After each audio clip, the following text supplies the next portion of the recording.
Hi, BC family. Welcome to your midweek devotion. Today, I want to talk to you about a picture, kind of like this one. But the picture isn't with me, but I'm going to paint it for you. There was this large, giant rowboat, and it's stranded, right? It's stranded on a beach, and it's surrounded by sand. It has two big oars sitting beside it, and the ocean is just like 30 feet away from it, but it's just stuck there. Nothing around it, nowhere to go. It's too heavy to drag, too big for anyone to try and carry. It's just stuck. And it started to remind me of how sometimes in life you feel like that. You just feel stuck, right?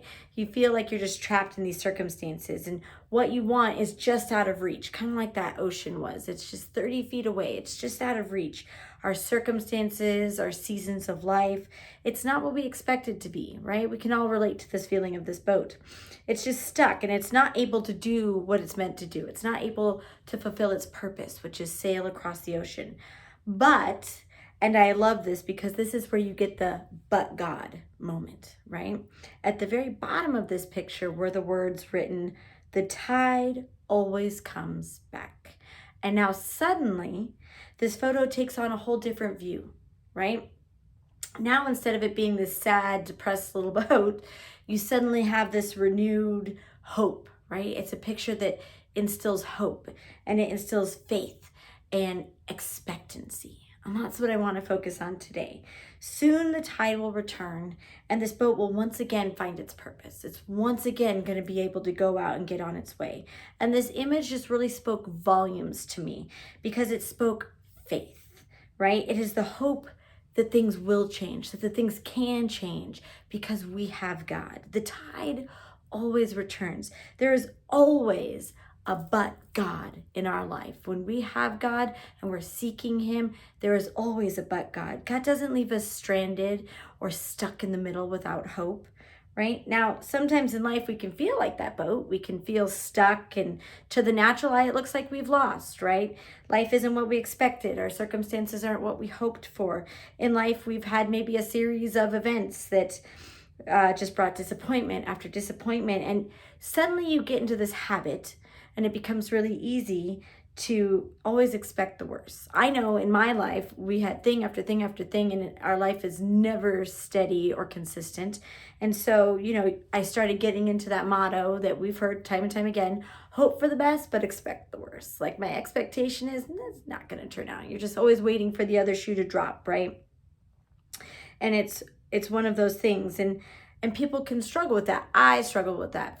I still struggle with that, but I struggled with it with a lot, I'd say severely, not too long ago, where I constantly was like, oh yeah, I'm hoping for the best, but deep inside I'm expecting the worst because that's what happens, right? And we can get into that. It's human nature. But then you have a but God, and God's ways are higher, and God's way of thinking is higher. And we have to take ourselves out of that motto that it's so easy for the world to adapt. It's so easy for us to adapt. Oh, I'm hoping for the best, but I'm going to expect the worst. It sounds like a really good saying, but your expectancy isn't where it's supposed to be. So in Proverbs 15:15, it says, all the days of the desponding and afflicted are made evil by anxious thoughts and forebodings. So the forebodings, that's that waiting for the other shoe to drop. That's expecting the worst. Hope for the best, expect the worst. You're having a foreboding. You're just expecting that it's not going to go well.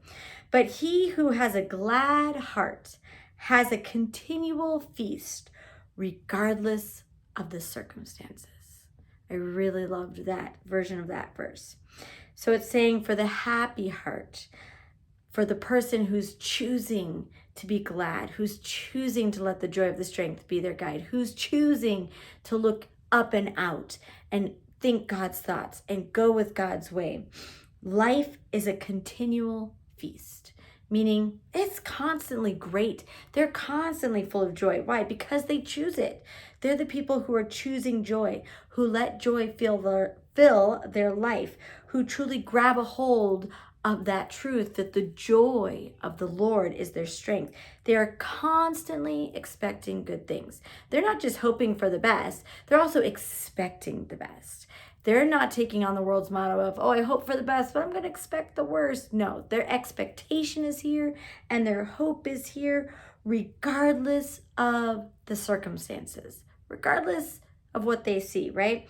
They're expecting God to move in their life, expecting his favor despite what their circumstances look like. They don't look at the sand around them where they are stuck, right? They don't take on that sad, anxious state that you kind of took on at the beginning when I first started describing the picture, right? No, they're always joyful because they know the tide's going to come back. God's not done with me yet. God's going to fulfill what he's told me, right? Isaiah 30:18 says, therefore the Lord earnestly waits, expecting, I lost my verse, expecting, looking, longing to be gracious to you. That's what God's doing. It says God's waiting, expecting, looking, and longing to be gracious to you. And therefore he lifts himself up that he may have mercy on you and show loving kindness to you. Blessed, happy, fortunate, to be envied are all of those who earnestly wait for him, who expect and look and long for him. It's really important. God wants to bless you. He wants to pour his favor out on you, but you have to expect, happily expect, right? Blessed are those to be envied. That means these people are the ones we should all be jealous of. Who are these people? The ones who expect. He who has a glad heart has a continual feast regardless of the circumstances, because they know God shows up. And they are continually dwelling in that joy and that peace because they are expecting. You have to have that joyful, expectant heart. And guys, that's hard to do. It's hard to do when you're stuck in the sand and you can't see any way of being moved. You're too big to carry. You're too heavy to push. You're stuck. Right? And you see that water in the distance. Sometimes you see others receiving and others growing and others moving through their seasons, and you're just stuck. You're still trapped in the sand with no hope of going anywhere, right? And it's hard to be in that place and still have joy and expectancy. And it is hard, but here's what I had to train myself to do, and I want to encourage you to do. It's hard, but it is a goal to strive for. It's a goal. Make this your goal, right? Don't look at your circumstances and let the emotions take over. Kind of like at the beginning with that boat picture. It's easy to look at it and be like, oh yeah, you feel kind of miserable for that boat. Instead, be glad. Have a continual feast, a continual joyful expectancy. You have to purpose your heart. That's setting your heart, right? You're purposing your heart that you are going to be expecting the best. You're going to hope for the best, and you're going to expect the best. You're going to expect that God is ready to pour out a blessing in your life. You're going to expect that God is going to come through no matter what it looks like. You're going to expect to be healed and whole. You're going to expect your kids to follow God. You're going to expect your spouse. You're going to expect. You have this expectancy, this joyful expectancy. God's going to come through. And it doesn't matter if you hit bump after bump and you're still there waiting for that tide. This is what I want you to tell yourself this week. Tell yourself the tide always comes back. God always shows up, but we have to expect.